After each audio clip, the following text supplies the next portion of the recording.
For HaKadosh Baruch Hu, we're not billion-dollar diamonds. We're trillion-dollar diamonds. And it doesn't matter what we do, we're very, very precious to Him. And we sometimes forget that. Sometimes a person does one sin, maybe even a big sin, and the Yetzer Hara tries to leverage that sin and say, that's it. Who do you think you are? Where do you think that Hashem likes people like you that make sins like that? You went with a Goya. You went with a Goy. You think Hashem has a connection to you? Hashem loves the black hat and the beard. That's who He talks to. That's who He loves. You, be careful before I tell Him about all your skeletons in the closet. Yeah, do me a favor, don't even try to do teshuvah. Just stay off the derech. Comes the Netivot Shalom and says, wait.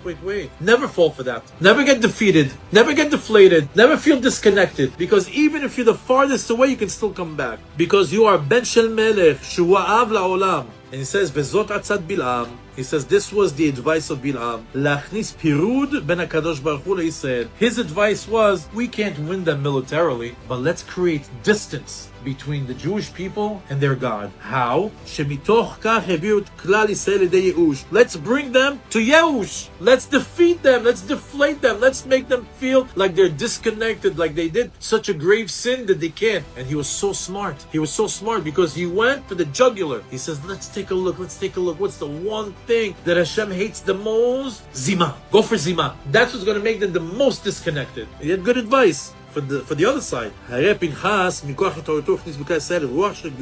But Pinchas was able to awaken them and reverse all that completely and bring them from that disconnect and from that yeush, from feeling defeated because of the severity, the gravity of that sin, and he reversed it and he gave them ruach shel kedusha v'chizuk litnaer ma'yeush v'lechazek et atzmam. His single act of standing up when everybody was standing around reversed their deflated status, brought them back a new, renewed, rejuvenated spirit of holiness, strengthened them, and they were able to shake off the yeush, and they became strong again in the service of Hashem. If it wasn't for Pinchas waking them up again, there would be no Jewish nation.